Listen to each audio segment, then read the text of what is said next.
ভাই তাশাহুদ মানে হলো সাক্ষ্য দেওয়া। তাশাহুদ মানে কি? সাক্ষ্য দেওয়া। আমরা তাশাহুদের সময় আঙ্গুল দিয়ে ইশারা দেই না? অনেকে দেন, অনেকে দেন না। না দিলে নামাজ হয়ে যাবে, কিন্তু ওই যে লবণ ছাড়া তরকারির মতো, এটা সুন্নত হলো না। সুন্নত হলো ইশারা করা। ইশারা কেন করব? কারণ এই আঙ্গুলটাকে বলা হয় শাহাদাত আঙ্গুল। শাহাদাত মানে কি? সাক্ষ্য। এই আঙ্গুলটাকে বলা হয় সাক্ষী দেওয়ার আঙ্গুল। কেন?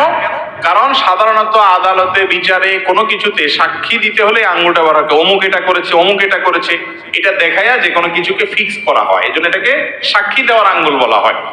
আমরা যখন কালিমায়ে শাহাদা পড়বো আত্তাহিয়াতুর মধ্যে, আশহাদু আল্লা ইলাহা ইল্লাল্লাহ ওয়া আশহাদু আন্না মুহাম্মাদুর রাসূলুল্লাহ, বা তাশাহুদ মানে কি? সাক্ষ্য দেওয়ার দোয়া বা সাক্ষ্য দেওয়ার বাক্য, কালিমা। এটা পাঠের সময় আমরা আঙ্গুল তুলে সাক্ষ্য দেব। মুখে সাক্ষ্য দিচ্ছি, আবার আঙ্গুল তুলেও কি দিচ্ছি? আমি সাক্ষ্য দিচ্ছি যে আল্লাহ ছাড়া কোনো সত্যিকারের কোনো মাবুদ নাই, মুহাম্মদ সাল্লাল্লাহু আলাইহি ওয়াসাল্লাম আল্লাহর গোলাম এবং রাসূল। এই কথার কি দিচ্ছি? সাক্ষ্য দিচ্ছি। মুখে সাক্ষ্য দিচ্ছি, আবার আঙ্গুল তুলেও কি দিচ্ছি? সাক্ষ্য দিচ্ছি।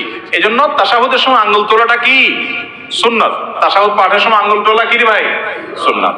এই আঙ্গুল কিভাবে তুলবেন? এটার পদ্ধতি হলো, এই যে দুইটা আঙ্গুল, এই কনুই আঙ্গুল এবং তার পাশেরটা, এই দুইটাকে ভেঙে ফেলবেন এভাবে। ভেঙে ফেলবেন। এরপর তিনটা থাকবে, তার এই দুইটা দিয়ে আংটি বানাবেন এভাবে। মাথা জোড়া দিবেন এবং এটা ইশারার সময় এরকম উঠাবেন। বুঝতে পেরেছেন? আবার আপনার তাশাহুদ পড়া শেষ বা বৈঠক শেষ, তখন আপনি কি করলেন? আবার এটাকে স্বাভাবিক করে ফেললেন। কথা বুঝতে পারছেন? তো অনেকে আবার বলে আশহাদু আল্লা ইলাহা ইল্লাল্লাহ করে উঠাইতে হবে। ওই টাইমে না হলে একটু এদিকে সেদিকে হলে ইমান চলে যাবে। ইমান এত সস্তা জিনিস, এটা ভুল ধারণা। বুঝতে পেরেছেন? যে না, এই টাইমে না হলে, টাইমিং উল্টা পাল্টা হলে আবার ঝামেলা আছে, বাবা দরকার নেই, থাক, এটা তো সুন্নত কাজ, নাই করলাম, এরকম অনেকে করে। এটা ভুল ধারণা।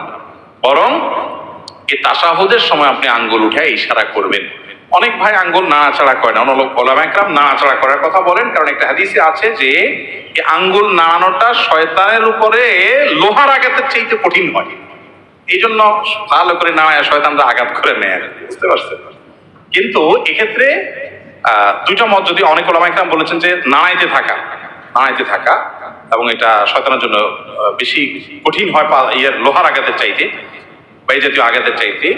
তো এই মতটা চাইতে আমার কাছে অধিকতর শক্তিশালী মনে হয় এবং এটাই বেশি বিশুদ্ধ মত, যে নাড়াইতে থাকা না, বরং ইশারা দেওয়া। কারণ বেশিরভাগ হাদিসে যে ভাষ্য আসছে সেটা হলো তাশাহুদের সময় আঙ্গুল দিয়ে কি করা?